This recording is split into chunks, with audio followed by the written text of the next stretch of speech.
Welcome to the Michigan Golfer Show. Join us each week as we explore the people, the places, and the events that shape our great game. We're here at the 2004 Ryder Cup at Oakland Hills Country Club in Detroit. We're with one of the stars from previous Ryder Cups, Tony Jacklin. How are you today? I'm well, thank you, Vanessa. I hope you are. Yes, I'm very well, thank you. Tony has started to build what will be one of the most famous golf courses down in Florida called the Concession. This golf course's name has been based off one of the most famous points in Ryder Cup history. Can you tell us a bit about that, please? Well, for those old enough to remember, back in 1969 when the Ryder Cup matches were at Royal Birkdale in England, Jack Nicklaus and I came to the 18th hole on the final day, all square with the matches all square. The outcome depended on the result of our match, and we both managed to hit the last green in two, and I putted up to 2 feet from the hole.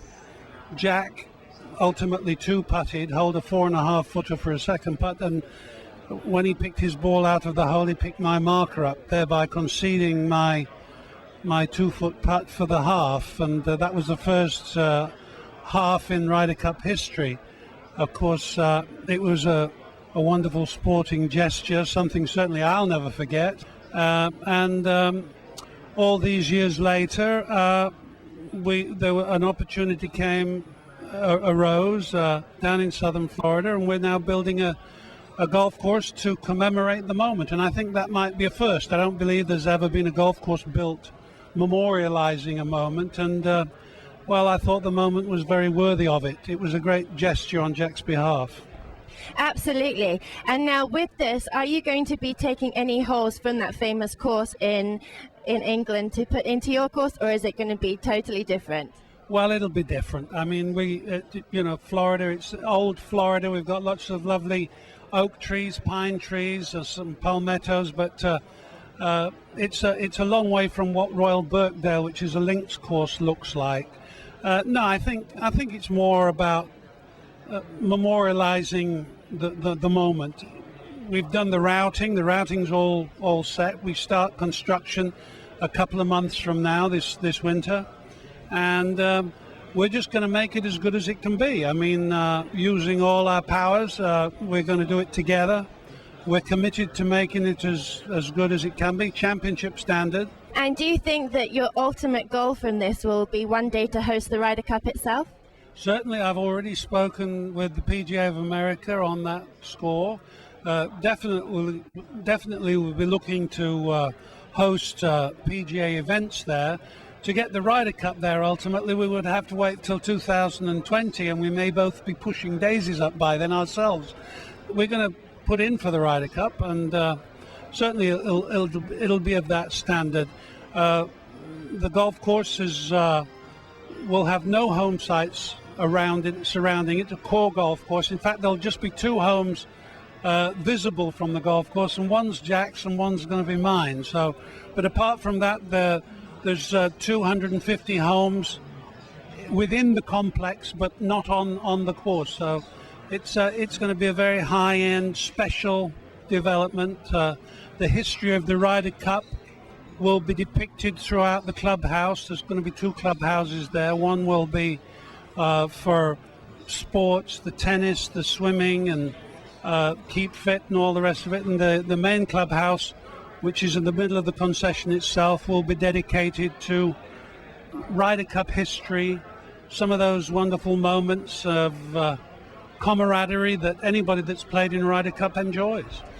Brilliant. And do you think that you will get many people come through just looking at the mementos that you'll be posting up on the walls from the Ryder Cup?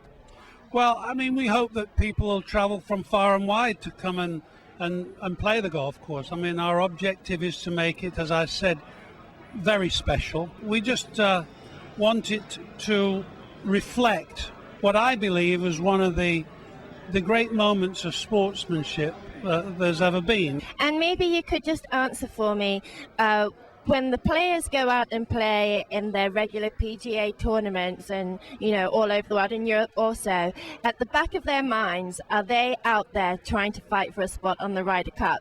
Do you think that that's part of what's in the back of their minds, or is that something that just comes closer to the time? No, I think they've all, anybody that hasn't experienced it wants to. You know, the buzz, you know, for the last 20 years now, it's an experience that's unique in golf, to be in this event. And I've heard players both from Europe and America, both say, occasionally I remember, it's not long ago, since Tiger and I think it was David Duval sort of expressed a little indifference towards getting in the team. You know, they were a little indifferent about it, but having experienced the first one, they also got the message. You know, they knew what it was like, and since then they're passionate, and I think most of the players that get into the team become passionate about it. It's become very special, and and it's great. I mean, Samuel Ryder gave the trophy, which at the end of the day is just a symbol, but he gave the trophy to promote goodwill between two nations. And, you know, it's up to the players, obviously, to keep all that into perspective. Not always easy with the hype that goes on through the media these days. But the players look forward to it. There's no feeling like it when your name's announced on that first tee and your legs turn to jelly, and I can assure you they do. It's something extraordinary. Okay, and obviously you're taking that great moment in history with you down to your course, the Concession in Florida. We're very proud of that, and you know, as I say, as much as we can, I want it to reflect for all time, you know, long after Jack and I are no more, what it meant to us. And I'm sure it will. So thank you very much for your time. And this is Vanessa Bell with the Michigan Golfer Television Show.